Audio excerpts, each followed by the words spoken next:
I'm with Jill Weisenberger, a diabetes educator and a registered dietitian nutritionist. And the main reason I wanted to have Jill on today, besides that she is a friend of mine, is that she is one of the experts on the panel for U.S. News and World Report.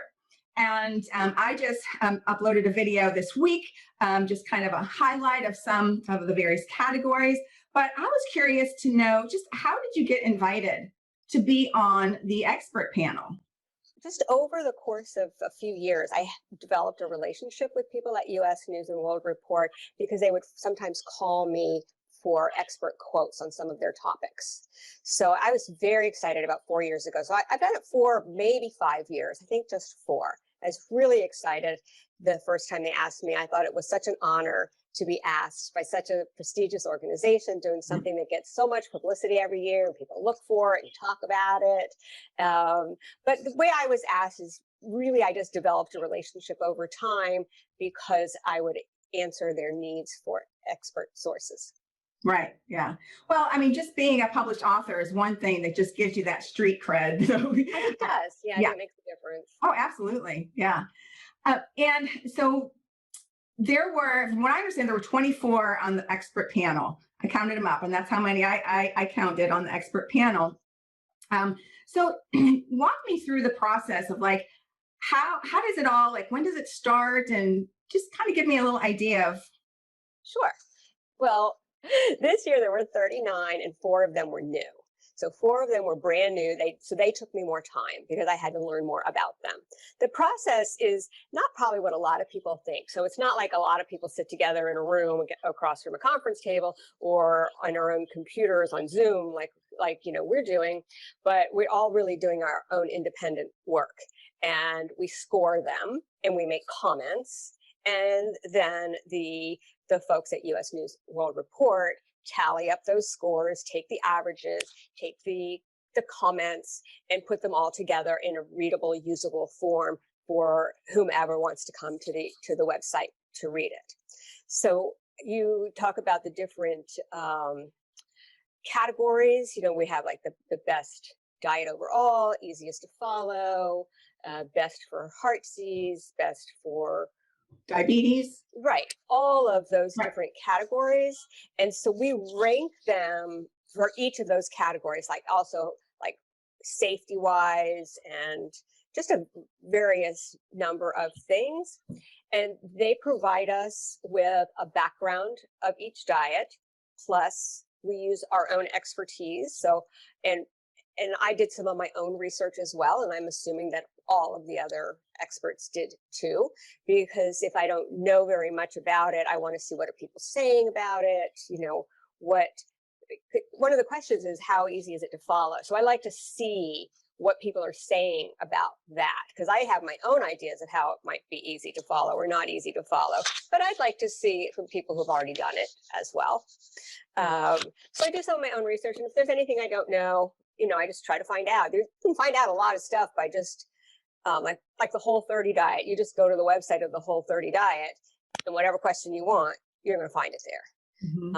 So that's basically how we do it. There's just all this research available, plus our own research and our own experience. So, there's the people on the panel are registered dietitians, they're nutrition researchers, they're professors, they're cardiovascular experts, diabetes educators like I am. So it's a whole mix of people. We have various backgrounds in medicine, health, nutrition, that kind of thing, research. So overall, the best diets are Mediterranean. This year that was number 1, and DASH and Flexitarian tied for 2nd. Mm-hmm. We also had Weight Watchers, Mayo Clinic diet. I made a little list so I wouldn't forget. The Mind diet, TLC, which stands for Therapeutic Lifestyle Changes, Volumetrics, the Nordic diet, diet, and the vegetarian diet. And there's something they all have in common, why they made the top 10. They're all based on a variety of foods, whole foods, and more plants than animals, every one of them. There's so much research based upon plant-based eating, and it doesn't have to be organic or, conventional foods are great, but it's just such a shame that they they don't, for one thing, they don't get the marketing that the packaged foods do. So, Well, plant-based, I think, is just a confusing term to a lot of people. So I tend not to use that term because I think that a lot of people think, oh, she wants me to be vegan, she wants me to be vegetarian. But I use the term plant slant. plant. Oh, I like that. Like I didn't come up with it. I stole it from someplace. I'm sure I saw it. I think it's a Blue Zones thing. I think so. Plant, right. No, Yeah. that's a good point. And interestingly too, how did the vegan, diet score in many of those? I don't remember exactly where it fell best overall. I do have that it tied for third place with volumetrics on long-term weight loss. Volume, yeah. But it's, And it it didn't, tied for third place in best for diabetes. yeah, it didn't score. I mean, I think because it's so it's so much Right. more Because restrictive. remember this, one of the things we score is ease of following. Exactly. Right. No wonder like the raw food diet would be like way down there or a macrobiotic. There was one on there though. It was the autoimmune Mhm. yeah. AIP, autoimmune program or autoimmune, Yeah. something like that. So that was that one of the new ones?